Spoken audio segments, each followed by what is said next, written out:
आनंदनगर मधे गावाची यात्रा म्हणजे संस्कृती, परंपरा आणि सर्वधर्म समभावाचा संदेश असे उद्गार मार्ग फाउंडेशनचे अध्यक्ष संतोष पवार यांनी केले। श्री गुरु सोमेश्वर व श्री बनसिद्धेश्वर महाराजांची 2 दिवसीय यात्रा मधे गावात उत्साहात संपन्न झाली। मधे गावातील प्रतिष्ठित श्री गुरु सोमेश्वर व बनसिद्धेश्वर महाराजांच्या 2 दिवसीय वार्षिक यात्रेचा उत्सव मधे गावचे सुपुत्र आणि मार्ग फाउंडेशनचे संस्थापक अध्यक्ष संतोष पवार यांच्या मार्गदर्शनाखाली काल मोठ्या थाटामाटात आयोजित करण्यात आला होता।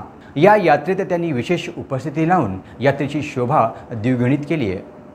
पहा हा स्पेशल वृत्तांत। मार्गचे संतोष पवार मनोभावे श्री गुरु सोमेश्वर व बनसिद्धेश्वर महाराजांचे दर्शन घेतलं आणि पारंपरिक पद्धतीने खांद्यावर पालखी वाहत प्रदक्षिणा घातली। भंडाऱ्याची मुग्ध उधळण करत त्यांनी यात्रेतील भक्तिमय वातावरणात गावकऱ्यांसह सक्रिय सहभाग घेतला। यात्रेतील महाप्रसाद वितरणाच्या कार्यक्रमातही त्यांनी सहभाग नोंदवून भाविकांना आपुलकीने महाप्रसाद प्रदान केलाय। या यात्रेची विशेषतः म्हणजे संततधार पाऊस सुरू असतानाही पंचक्रोशीतील हजारो भाविकांनी या यात्रेत उत्साहाने सहभाग घेतला।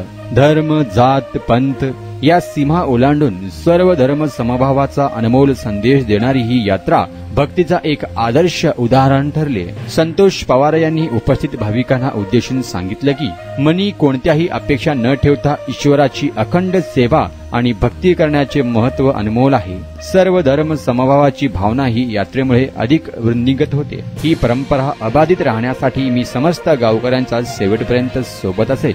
संतोष पवार यांनी सोलापूर जिल्ह्याच्या सर्वांगीण प्रगतीसाठी, ग्रामस्थांच्या, शेतकऱ्यांच्या आणि गोरगरिबांच्या सुख समृद्धीसाठी तसेच शांततेसाठी साकडं घातलं। या यात्रेला उपस्थित राहिलेल्या प्रत्येक भाविकाला त्यांनी आपल्या विशेष शुभेच्छा दिल्या। यात्रेच्या या 2 दिवसाच्या कालावधीत विविध धार्मिक व सांस्कृतिक कार्यक्रमांचे आयोजनही करण्यात आले होते। यात कीर्तन, भजन आणि पालखी सोहळ्याने भक्तीचा नवा आनंद मिळवून दिला। यात्रेच्या नियोजनासाठी यात्रा समिती आणि गावकऱ्यांनी केलेल्या परिश्रमाची पवार यांनी विशेष कौतुक केलं। त्यांनी म्हटलं की ही यात्रा फक्त एक धार्मिक कार्यक्रम नसून ती आपल्या संस्कृती, परंपरा आणि एकतेचे जिवंत उदाहरण आहे। अशा प्रकारच्या यात्रांमधून समाजातील सर्व घटकांना एकत्र आणून एकात्मतेचा आणि धार्मिक सहिष्णुतेचा संदेश देणाऱ्या यात्रेचा उत्तम नियोजनाबद्दल त्यांनी सर्वांचे मनपूर्वक आभार मानले।